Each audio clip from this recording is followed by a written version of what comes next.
Olá, amantes de séries! No vídeo de hoje eu vou falar sobre adaptações sobre o conto de A Pequena Sereia.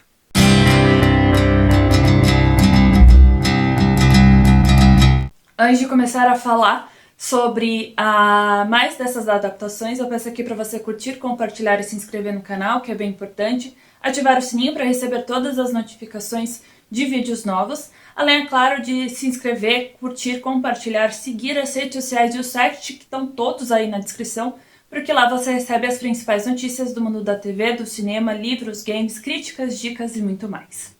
Para quem vive embaixo de uma pedra, como o Patrick Estrela, de Bob Esponja, Pequena Sereia é um conto de fadas escrito por Hans Christian Andersen, lançado originalmente em 1837. A Pequena Sereia conta a história de uma sereia que está disposta a desistir da sua vida no mar para ganhar uma alma humana. Aqui eu não vou entrar muito em, por exemplo, outros contos inspirados, né, outras versões do conto. Eu vou focar exatamente nesse conto do Hans, exatamente porque é o que inspirou mais a adaptações, tanto no cinema quanto na TV e também até mesmo nos palcos. A primeira adaptação nos Estados Unidos do conto aconteceu na segunda temporada do Shirley Temple Storybook, cujo um episódio, exatamente de 1961, em março de 1961, ele reconta esse conto da Pequena Sereia.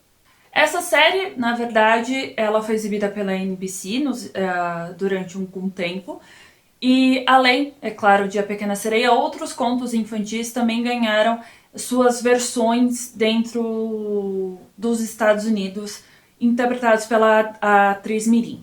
Alguns anos depois, quase uma década depois, um primeiro anime foi exibido, inspirado na Pequena Sereia, em que eu vou ler o nome e espero estar falando corretamente. Se não, por favor, me corrijam aí nos comentários, mas de boa. O anime se chama Mahou no Mako-chan.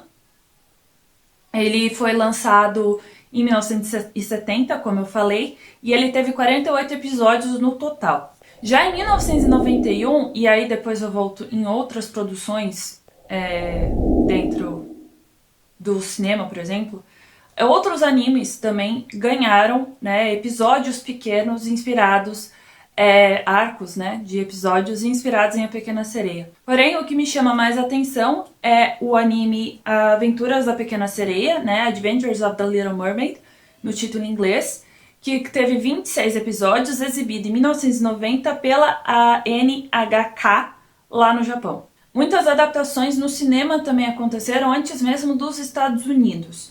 Entre um desses, né, e teve, por exemplo, também um polonês, que também se destaca, e outras produções também do leste europeu, mas o principal, para mim, o que me chama mais atenção, é um de 1976, que é um filme soviético, que é exatamente inspirado no conto. E aí, em 1989, a Disney lança a sua versão animada musical de A Pequena Sereia, que é a que basicamente o mundo inteiro conhece. O interessante, porém, é que A Pequena Sereia seria um dos primeiros projetos lá na década de 30 que seriam adaptados pelo Walt Disney, que seriam, né, projetados e tudo mais pelo próprio Walt Disney. Só que, por motivos que ninguém sabe, ele acabou não sendo produzido. Quando, aí, 50 anos depois, né, praticamente, lá no começo da década de 80, quando começaram a projetar tudo isso, foram encontrados os rascunhos, os esboços originais, tanto dos desenhos quanto principalmente do roteiro, e que os desenhistas e tudo mais da época preferiram aproveitar para também uma homenagem àqueles que trabalharam durante o primeiro projeto. Essa versão de A Pequena Sereia, ela fez sucesso, obviamente, é um dos meus filmes favoritos da Disney, principalmente ali do século XX. E entre esses projetos, ele acabou também ganhando uma série prelúdio, né, uma prequela, exibida entre 1992 e 1994, que Foi exibida pela CBS lá nos Estados Unidos. Aqui chegou também, eu lembro de ter VHS dela aí em casa. E passava, eu acho que também, tipo, na SBT de manhã, alguma coisa assim. E contava exatamente aventuras da Ariel, das suas irmãs e tudo mais. Mostrava a Úrsula mesmo, antes dos eventos do filme original.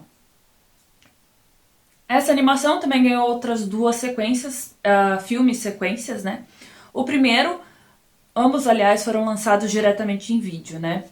O primeiro é Pequena Sereia 2, O Retorno para o Mar, que é ambientado 12 anos depois de A Pequena Sereia, dos eventos originais. Foi lançado em 2000, que teve até um concurso no Disney Cruise e para descobrir a voz, que seria da Melody, que é a filha da Ariel e do Eric, e que ela deseja ter mais contato com o mar, mas por uns pequenos problemas, a Ariel e o Eric decidiram que ela não ia ter esse contato com o mar e acabam proibindo, bem parecido com algumas partes ali de A Pequena Sereia mesmo, mas tem outras canções, tem novos amigos e tudo mais. E tem também A Pequena Sereia 3, A História de Ariel, que é também um prelúdio de A Pequena Sereia e que tem alguns desencontros ali com a série exibida na década de 90.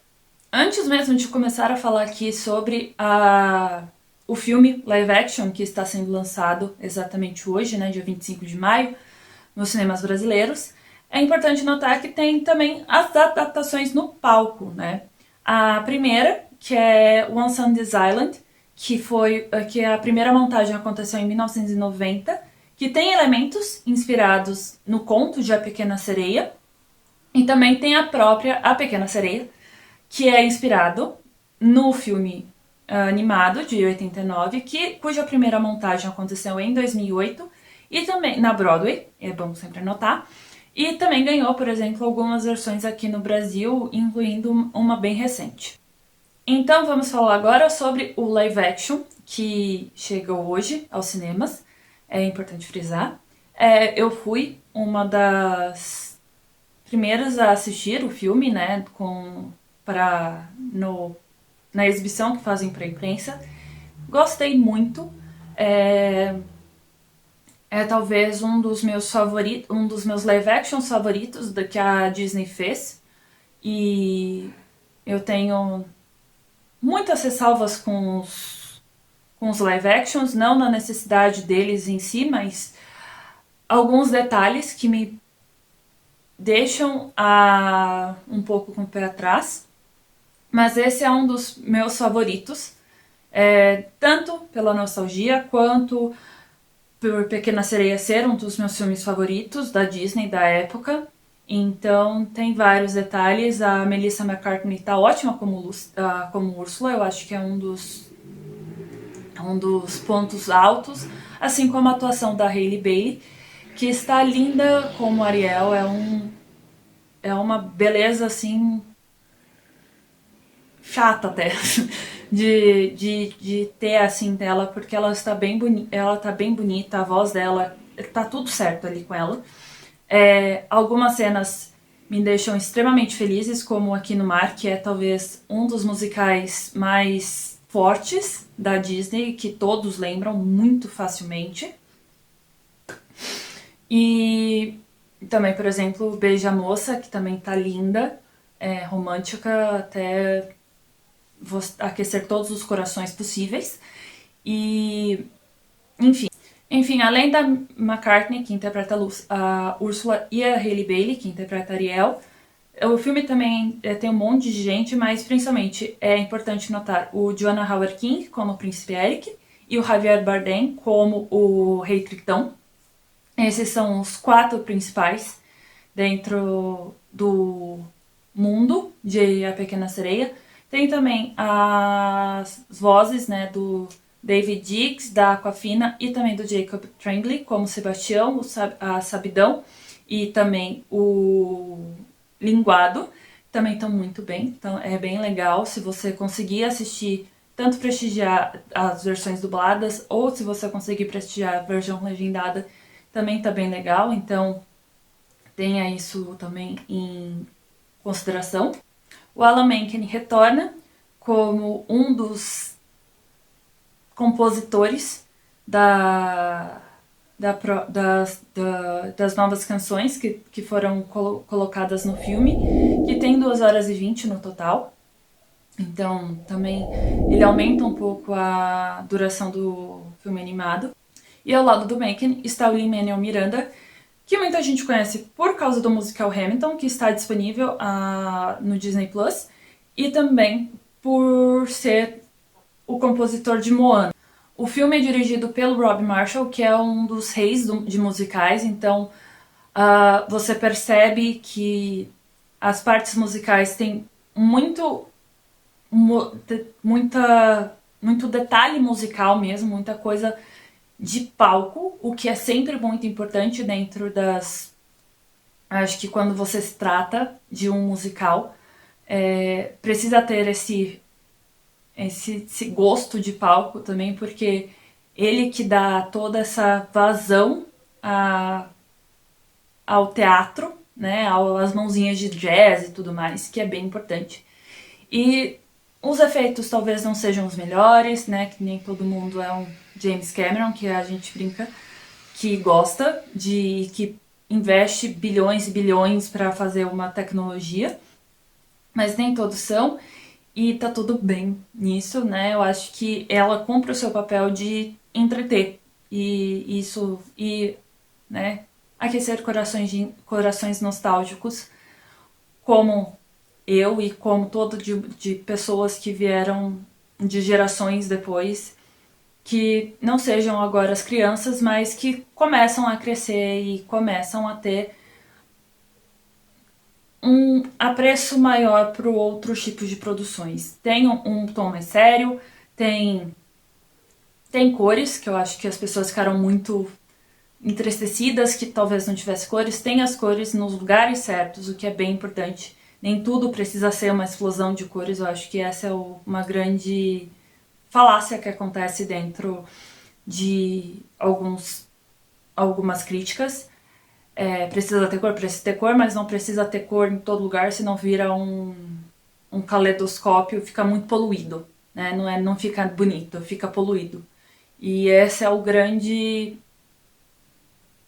grande linha tênue que é necessária construir e que nem todo mundo sabe. E muita gente acaba ultrapassando essa linha e ficando ruim. Então, as cores ali estão todas no lugares certos. As músicas novas, elas são bonitas, algumas. Tem uma que é extremamente a impressão do Lin e que foi claramente pensada exatamente por causa do David, por eles terem trabalhado juntos, por eles saberem como eles conseguem se construir juntos ali, tem uma sintonia muito forte entre os dois. E o vídeo de hoje fica por aqui. Eu espero que se você quiser ler mais, tem a crítica que está no site, que está linkado na descrição. Acesse também as redes sociais e que ali você recebe todas as principais notícias do mundo da TV, do cinema, críticas, dicas, livros, games e muito mais. Curta, compartilhe e se inscreva aqui no canal, que é bem importante, ativar o sininho, que aí você recebe, né, todos os vídeos ou a maioria dos vídeos que são publicados. E até a próxima.